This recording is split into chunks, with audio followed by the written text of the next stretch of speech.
അർദ്ധരാത്രി. ലോകത്തിന്റെ എണ്ണക്കുഴലുകളെ നിയന്ത്രിക്കുന്ന ഹോർമൂസ് കടലിടുക്കിന് മുകളിൽ അസ്വാഭാവികമായൊരു നിശബ്ദത പടർന്നു കിടക്കുകയായിരുന്നു. എന്നാൽ ഏതാനും നിമിഷങ്ങൾക്കകം ആ നിശബ്ദതയെ കീറി മുറിച്ചുകൊണ്ട് ആകാശത്ത് തീഗോളങ്ങൾ ഉയർന്നു. റഡാർ സ്ക്രീനുകൾ ഒരേ സമയം ചുവന്ന മുന്നറിയിപ്പുകളാൽ നിറഞ്ഞു. സൈനിക കമാൻഡ് കേന്ദ്രങ്ങളിലെ ഫോൺ ലൈനുകൾ നിർത്താതെ മുഴങ്ങി. ഒരു ഭാഗത്ത് അമേരിക്കൻ യുദ്ധവിമാനങ്ങൾ ആകാശം ചീറിപ്പായുമ്പോൾ മറുഭാഗത്തെ ഇറാന്റെ ബാലിസ്റ്റിക് മിസൈലുകൾ ഇരുട്ടിനെ പകൽ വെളിച്ചമാക്കുന്ന തീപാതകൾ സൃഷ്ടിച്ചു. ഏതാനും മണിക്കൂറുകൾക്കുള്ളിൽ പശ്ചിമേഷ്യയുടെ ഭാവിയെ മാത്രമല്ല, ലോക സമ്പദ് വ്യവസ്ഥയുടെ ഗതിയെയും മാറ്റിമറിക്കാൻ ശേഷിയുള്ള ഒരു പ്രതിസന്ധിയുടെ തിരശ്ശീല ഉയരുകയായിരുന്നു. ഇപ്പോൾ ലോകം ഉറ്റുനോക്കുന്നത് ഒരു നിർണായക ചോദ്യത്തിനാണ്. ഇത് ഒരു പരിമിത സൈനിക പ്രതികരണം മാത്രമാണോ, അതോ പശ്ചിമേഷ്യ വീണ്ടും ഒരു വലിയ യുദ്ധത്തിന്റെ തീഗോളത്തിലേക്ക് തള്ളിവിടാൻ പോകുന്ന ആദ്യ വെടിവെച്ചയോ?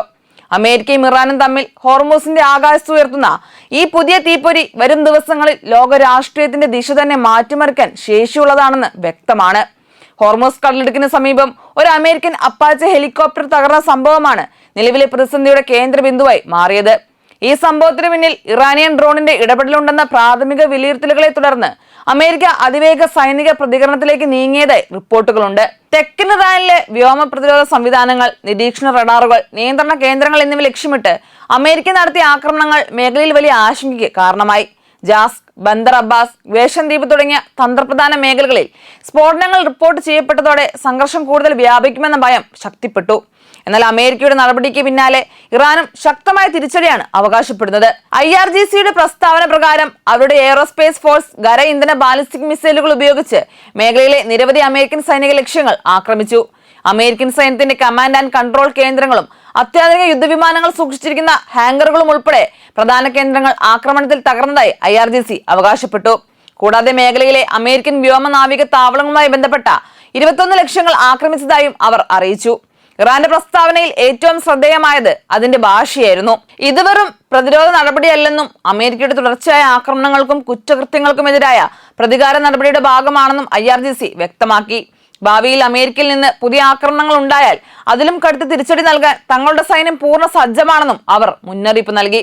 ഇതോടെ സംഘർഷം നിയന്ത്രണാതീതമാകാനുള്ള സാധ്യതയെക്കുറിച്ചുള്ള ആശങ്ക അന്താരാഷ്ട്ര തലത്തിൽ ശക്തമായിരിക്കുകയാണ്. ഈ പ്രതിസന്ധിയുടെ പ്രാധാന്യം മനസ്സിലാക്കാൻ ഹോർമൂസ് കടലിടുക്കിന്റെ തന്ത്രപ്രധാന സ്ഥാനം പരിശോധിക്കേണ്ടതുണ്ട്. ലോകത്തിലെ സമുദ്രമാർഗ എണ്ണ കയറ്റുമതിയുടെ ഏകദേശം 1/5 ഈ കടലിടുക്കിലൂടെയാണ് കടന്നു പോകുന്നത്. Saudi Arabia, UAE, Kuwait, Iraq, Qatar തുടങ്ങിയ രാജ്യങ്ങളിൽ നിന്നുള്ള എണ്ണയും പ്രകൃതിവാതകവും ആഗോള വിപണിയിൽ എത്താൻ ഈ പാതയെ ആശ്രയിക്കുന്നു. അതിനാൽ ഇവിടെ ഉണ്ടാകുന്ന ഏത് സൈനിക സംഘർഷവും ആഗോള ഊർജ്ജ വിപണിയെ നേരിട്ട് ബാധിക്കാൻ കഴിവുള്ളതാണ്. ഇപ്പോൾ രൂപപ്പെട്ടിരിക്കുന്ന സാഹചര്യം ഒരു സാധാരണ അതിർത്തി തർക്കമോ ഒറ്റപ്പെട്ട സൈനിക നടപടിയോ അല്ല, മറിച്ച് അമേരിക്കയും ഇറാനും തമ്മിൽ 4 പതിറ്റാണ്ടിലേറെ നിലനിൽക്കുന്ന ശത്രുതയുടെ ഏറ്റവും അപകടകരമായ ഘട്ടങ്ങളിലൊന്നായാണ് ഇത് വിലയിരുത്തപ്പെടുന്നത്. 1979 ഇറാൻ വിപ്ലവത്തിന് ശേഷം ഇരു രാജ്യങ്ങളും തമ്മിലുള്ള ബന്ധം സ്ഥിരമായി വഷളായിരുന്നുവെങ്കിലും സമീപ വർഷങ്ങളിൽ പശ്ചിമേഷ്യയിലെ സ്വാധീനത്തിനായുള്ള പോരാട്ടം കൂടുതൽ ശക്തമായിരുന്നു. സിറിയ, ഇറാഖ്, യമൻ, ലെബനൻ എന്നിവിടങ്ങളിലെ വിവിധ സായുധ ഗ്രൂപ്പുകളിലൂടെ ഇരു ശക്തികളും പരോക്ഷമായി ഏറ്റുമുട്ടിയിരുന്നു. എന്നാൽ ഇപ്പോൾ നേരിട്ടുള്ള സൈനിക ആക്രമണങ്ങളും തിരിച്ചടികളും നടക്കുന്നതായി റിപ്പോർട്ടുകൾ പുറത്തുവരുന്നത് സ്ഥിതിഗതികളെ കൂടുതൽ ഗുരുതരമാക്കുകയാണ്. ഇന്ത്യ ഉൾപ്പെടെയുള്ള ഏഷ്യൻ രാജ്യങ്ങൾക്കും ഈ പ്രതിസന്ധി വലിയ ആശങ്കയാണ്. ഇന്ത്യയുടെ എണ്ണ ആവശ്യകതയുടെ വലിയൊരു ഭാഗം പശ്ചിമേഷ്യൻ രാജ്യങ്ങളിൽ നിന്നാണ് എത്തുന്നത്.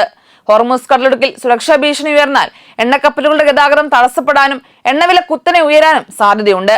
അതിന്റെ പ്രത്യാഘാതം ഇന്ധനവില വർധനവ്, പണപ്പെരുപ്പം, ചരക്ക് ഗതാഗത ചെലവ് വർദ്ധിക്കൽ തുടങ്ങിയ രൂപത്തിൽ ഇന്ത്യൻ സമ്പദ് വ്യവസ്ഥയെയും ബാധിച്ചേക്കാം. അതേസമയം പശ്ചിമേഷ്യയിലെ അമേരിക്കൻ സഖ്യകക്ഷികളായ ബഹ്റൈൻ, സൗദി അറേബ്യ, UAE തുടങ്ങിയ രാജ്യങ്ങളും അതീവ ജാഗ്രതയിലാണ്. ബഹ്റൈനിലെ അമേരിക്കൻ 5ാം കപ്പൽപ്പടയുമായി ബന്ധപ്പെട്ട കേന്ദ്രങ്ങൾക്ക് നേരെ ആക്രമണം നടന്നെന്ന അവകാശവാദങ്ങൾ ശരിയാണെങ്കിൽ സംഘർഷം മേഖലയിലെ മറ്റ് രാജ്യങ്ങളിലേക്കും വ്യാപിക്കാനുള്ള സാധ്യത തള്ളിക്കളയാനാവില്ല. ഇത് ഇസ്രായേൽ, ലെബനൻ, സിറിയ, ഇറാഖ് എന്നിവിടങ്ങളിലെ സുരക്ഷാ സാഹചര്യങ്ങളെയും നേരിട്ട് ബാധിക്കാം. ഇപ്പോൾ ലോകം ഉറ്റുനോക്കുന്നത് ഒരേ ഒരു ചോദ്യത്തിലാണ്: ഈ പ്രതിസന്ധി പരിമിതമായ സൈനിക ഏറ്റുമുട്ടലിൽ അവസാനിക്കുമോ, അതോ പശ്ചിമേഷ്യ മുഴുവൻ അസ്ഥിരതയിലേക്ക് തള്ളിവിടുന്ന വലിയ യുദ്ധത്തിലേക്ക് വളരുമോ? അമേരിക്കയും ഇറാനും സ്വീകരിക്കുന്ന അടുത്ത തീരുമാനങ്ങളാണ് അതിന്റെ ഉത്തരമാവുക.